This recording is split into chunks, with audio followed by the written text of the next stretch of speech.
عليكم، كي دايرين اخواتي الكريمات؟ لاباس عليكم؟ كنتمنىكم تكونوا مزيانين نتوما واهلكم وعائلاتكم ووليداتكم. مبروك للناجحين وحظ موفق للناس اللي ما حالفهمش الحظ. كنتمنى لكم حظ موفق ان شاء الله في هذه الدوره الثانيه. ان شاء الله اليوم كما شفتوا في اول فيديو غادي نوجد معكم حلوى ديال لا كريم اللي بواحد المقادير بسيطه وسهله. كما كتشوفوا حاجتي بثلاثه ديال البيضات يكونوا متوسطين. غادي نطلعهم ولا غير نخلطهم هكا شويه مع كاس ديال سنيده. يعني ما حاجتناش بالخليط انه يولينا بحال الشكل اللي كنطلعوا الجينواز، فهاد الحلوه ما غاديش نديرها بالجينواز، يعني بكيكه عاديه كتجي اسفنجيه زوينه ومهويه. غادي نزيد دابا كاس مع مرش ديال الزيت. فكما قلت لكم اللي ما عندوش، اللي ما كتوفرش للطراب، يقدر يدير هذا الشيء كامل في الخلاط ديال العصير العادي. يعني كما قلت لكم ما غاديش نحتاج انني نطلع البيض حتى يولي لي يعني مضاعف الحجم ديالو. فانا بقيت كنزيد هكا بالزيت تدريجيا شويه. دابا غادي نزيد كاس ديال الحليب حتى هو غير بشويه بشويه، وما نبالغوش في الخلط بزاف لانني دابا ناقصه من السرعه ديال هاد الخلاط. غادي ناخذ الغربال وغادي نغربل الكاس الاول ديال الدقيق الخاص بالحلويات. غنضيف ليه جوج ديال الاكياس ديال الخميره بوزن 8 غرام، واحد معلقه كبيره عامره مزيان ديال الكاكاو. غادي نغربل كلشي باش ما يبقاوش لي هاد الكويرات بحال هكا، وغادي نخلط عادي. كما قلت لكم هاد الكيكه كتجي زوينه ومهويه وفي نفس الوقت يعني اقتصاديه. الا كان عندكم البيض كبير بزاف فديروا غير جوج ديال البيضات. صافي غادي ندخل هاد الدقيق. انا غادي نزيد الكاس الثاني، فبالمجموع دخلت ليا تقريبا جوج ديال الكيسان ونص ديال الدقيق. يكون مزيان خاص بالحلويات، ولكن عينكم ميزانكم. فالكيك ما خصو يكون ثقيل ما خصو يكون خفيف باش عاوتاني ينجح لينا. يعني راه تبارك الله كلشي كيعرف القوام ديال الكيك كيفاش كيكون. ما يخصوش يكون جاري بزاف وما خصوش يكون عاوتاني ثقيل بزاف يجينا مدقص. صافي غادي ندخل هكا الدقيق في الخليط ديالي. تقدروا ديروها بيضه ما ديروش فيها الكاكاو، فانا هنايا زدت نص كاس ديال الدقيق. وغادي نبقى ندخل هكا حتى نحصل على هذا الخليط اللي غيبان لكم دابا اللي متجانس. من بعد غادي نزيد واحد المعلقه كبيره، فهذا هو حاجتنا في هذا القوام ديال الخليط. غادي نزيد معلقه كبيره عامره ديال الخل. هذا الخل كيعطينا واحد الهشاشه لهذا الكيك بصفه عامه. صافي خديت مول اللي رشيته بالزيت، اللي دهنته بالزيت ورشيته بالدقيق.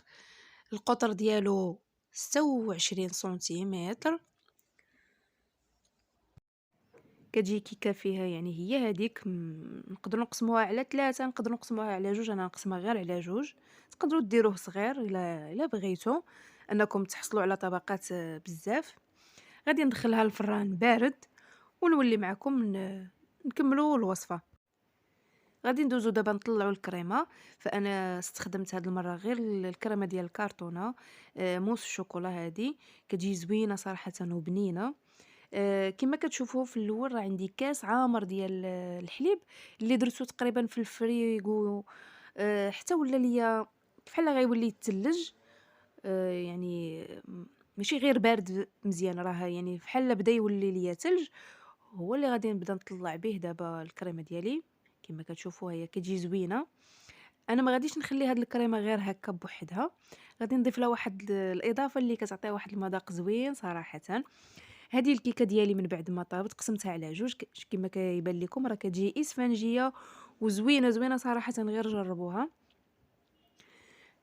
خديت السيرو العادي اللي كتوجدوا تبارك الله، راه كلشي كيعرف كيفاش يوجد السيرو، ولكن زدت واحد الاضافه اللي خديت كاس ديال الحليب ودرت معاه تقريبا نص ساشي ديال قهوه سريعه الذوبان وشويه ديال السكر وسقيته بها.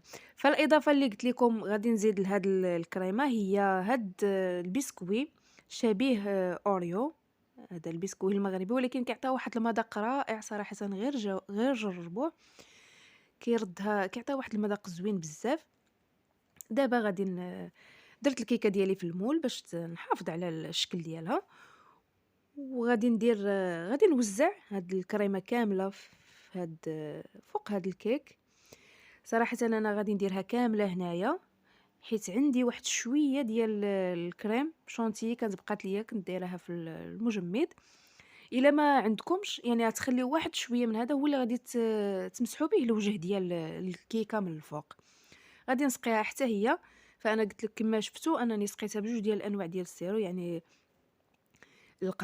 الحليب بالقهوة والكاكاو عفوا، القهوة والكاكاو. دابا نخلي لكم المقادير ديال السيرو في صندوق الوصف. كما قلت لكم، الا ما عندكمش غادي تخليو شويه من هذيك الكريمه، وهي اللي غادي تمسحوا بها غير واحد الطبقه خفيفه. انا غادي ندير ما غاديش نحتاج ندير طبقه كبيره ديال الكريمه من الفوق، غير تغطي ليا الوجه ديال الكيك صافي، لاني باقي غادي ندير الكاناش اللي ثقيل. كما شفتوا انا غادي نزينها بالفواكه وبالشوكولات على شكل الاوراق ديال الخشب كما بان لكم. فانا غادي نمسحها هكا غير بشويه. بالنسبه للشوكولات، فبزاف ديال البنات كيقولوا لي كيفاش كديري الشوكولات باش كيجيك هكاك. فانايا كناخذ الشوكولات كيكون بدرجه حراره المطبخ، يعني ما يكونش بارد. كناخذ هاد القطعه ديال البطاطا وكنبقى نحكو هكاك حتى كيجينا بحال الشكل ديال داك اللحاف ديال الشجر، ولا ما عرفتش كيفاش نقول لكم هذا. خديت شويه ديال الملمح، هذه اختياريه فقط، غير كان عندي وجاتني الفكره. وانا حتى الاخير ديال فاش كنبدا نزين في الكيك عاد كيطيحوا لي الافكار، فما كنكونش مسبقا زعما دايره شي اشكال ولا هذا. صافي غادي نبدا نلصقو هكا في الجوانب ديال الكيك ديالنا. فكما سبق ليا وقلت لكم انا راه ماشي محترفه في هادشي، غير يعني اجتهاد فقط.